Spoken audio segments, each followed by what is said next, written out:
Attorney Frank announcing that the House Financial Services Committee has accepted the Senate's proposal to house a new Consumer Financial Protection Agency within the Federal Reserve. Will this be good or bad for American consumers? We want to know. Joining us with some answers, Mark Calabria, Director of Financial Regulation Studies at Cato, and David Rehr, Business Management and Politics Professor at George Washington University. Okay, Mark, I have a feeling I know where you're coming out on this one. You don't think that this goes far enough. Tell me why.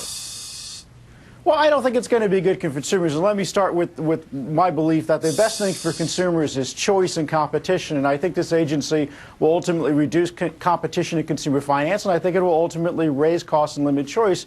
You know, we got a little taste of this with the credit card bill that was passed last year, which promised to be very pro-consumer. And at the end of the day, what are we seeing? We're seeing increases in annual fees. Ultimately, businesses will pass these costs on. In this thing, the Consumer Protection Agency in the Senate bill and the House bill is a litigation nightmare. Most of these litigation costs will ultimately be passed on to the consumer and not borne by the companies. So I think at the end of the day, you're going to see the cost of credit increase, and I think you're going to see the availability and variety of products decline, decrease. Right? Well, the availability, yes, though, of these products perhaps decline in some ways because there's so much regulation. I mean, Mark, one of the things that I noticed in there was the fact that they were going to limit the ability of credit card companies to target college students. Now, in theory, that sounds terrific because it's very unfair that some young people wind up with these huge debts when they don't entirely know what they're getting into. However, if you start to peel back the layers, you've got to ask the question, is it not an individual right? If you're 20 years old and you want to take out a loan to help, pay for your school books in college, shouldn't you have the ability to go and do that without having to go get a signature from your parents, for example? I would 100% agree. I mean, I'll set aside the moment for the notion that why are we treating somebody who's 19 different from somebody who's 21? I mean, either we should treat you as an adult or we should not, and the law should recognize that.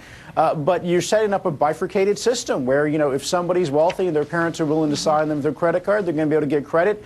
You're also going to encourage students to work. I mean, there's a whole body of literature that says the more a student works outside, the less well they do in their classes. So if you're going to require a student to have a job to get a credit card, more of them are going to work, which means less of them are actually going to graduate. I think what you need to do is... Sorry, just let me bring David in. David, yeah, there are a lot of issues here. Just take a whack. Look, price controls on debtor cards, that's coming out. A lot of people are not happy with that. Car dealer credit. Payday lenders, pawn shops. These are like small-town Main Street credit providers. A lot of people agree with Mark that this thing's going to reduce credit, and it's not going to really help anybody. What's your take on this? Is this going to be damaging? Yeah, I think it is. I mean, I really think that this is all about a kind of a marketing effort in Washington to make people feel safer in terms of the financial community. This is rehashing a 30-year-old consumer product agency that failed in the 1970s and the 1980s. Mark, come back to you. What's the status, in your opinion, on Too Big to Fail? How close are they getting, or is it just a sham? Larry, I think it's a sham. I mean, to all due respect, I mean, I want to give them the benefit of the doubt.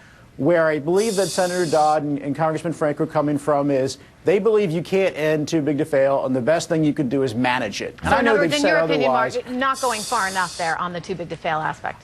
We are not ending Too Big to Fail in these bills at all. We are further institutionalizing it.